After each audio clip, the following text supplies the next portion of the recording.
In this video, I'm going to show you how to replace your front ABS sensor on this Toyota Camry. The process on both passenger and driver side will be exactly the same. Let's get started. If your vehicle has a locking lug nut, it should have one of these locking keys that goes on it. Find the correct slot, and I'm going to break this free by hand before I raise the vehicle up and use an air impact or electric on any of the other lug nuts. It is not recommended that you put an impact on that. So with a 21mm socket and a breaker bar, break this free.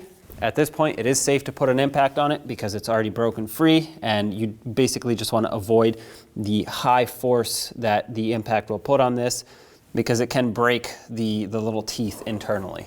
Now continue with your impact or tool of choice. 21mm socket, remove all the rest of your lug nuts.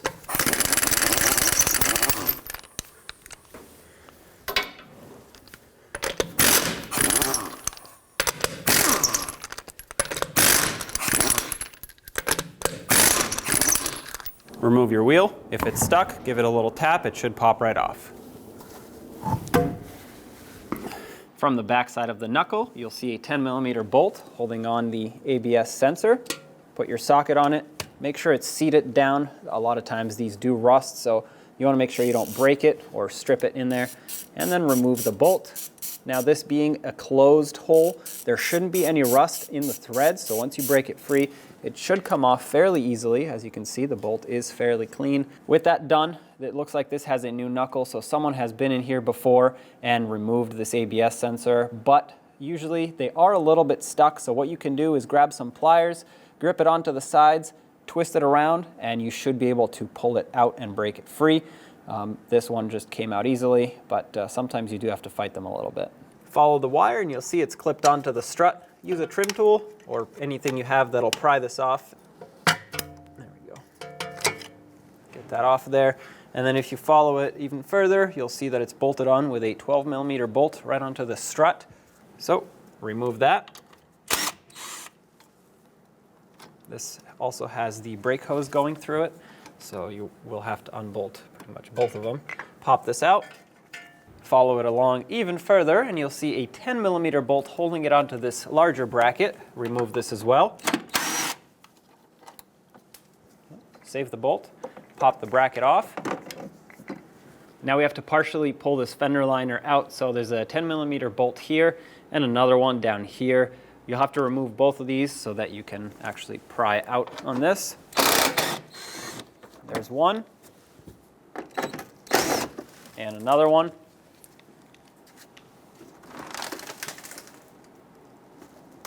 Pull this off. Now you can peel this back, and the first thing I want to take off is going to be this gray retainer here.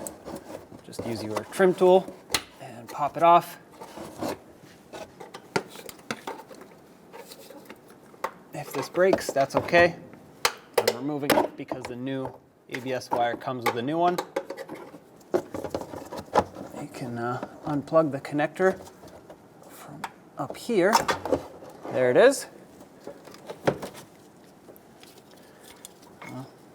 Here is your ABS sensor. Take your new one and plug it in. Make sure that when you plug it in, it actually clicks, just like that. And then take this gray retainer and snap it in right here, just like that. Now we can actually put this fender liner back in place and secure it. Up top here, there was a plastic screw. Make that snug. Don't over tighten it though, you don't want to strip out the plastic. And then further down, we had the 10mm headed bolt. Snug that up as well. Next is this bracket. Has a hook on the bottom. It has to line up with the small opening. And then once you do that, automatically the bolt hole will line up. Snug it up. Now let's attach everything onto the strut. This ABS bracket has a couple hooks that need to line up. Hook the top in first and then slide it down into position. Meanwhile, you want to bring the brake hose over and then clamp both of them down with this bolt. Start it on. I recommend putting some grease or anti-seize on those threads. They often seize up. Make it snug. And then clip this clip into the strut just to re-secure it. There we go. And now put the ABS sensor into the knuckle. If you have to clean up the surface for any reason, do that so that it can sit properly in here. And I recommend putting a little bit of grease on it, not on the end of it, just on the base, just so it doesn't seize up in the future. When you thread this bolt in, if you had to for some reason press it in or wiggle it because it's a snug fit, try not to drive it down in with a bolt because this will put pressure on the end of this tab here on the ear and it can break. At this point, grab your 10mm socket, snug it up, just give it about 1/8 of a turn after it bottoms out. You just want it to be snug. You don't want to break this bolt in there. And at this point, let's put the wheel on. Let's get the wheel back on.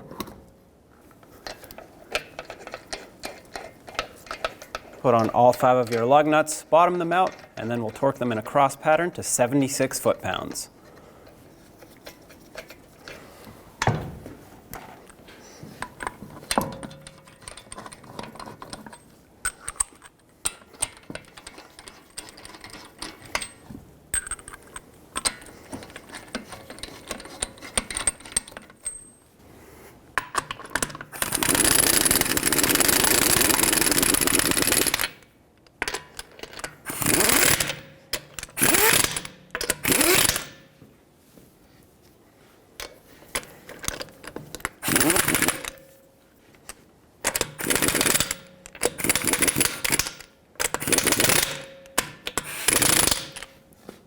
Once again, 76 foot-pounds in a cross pattern.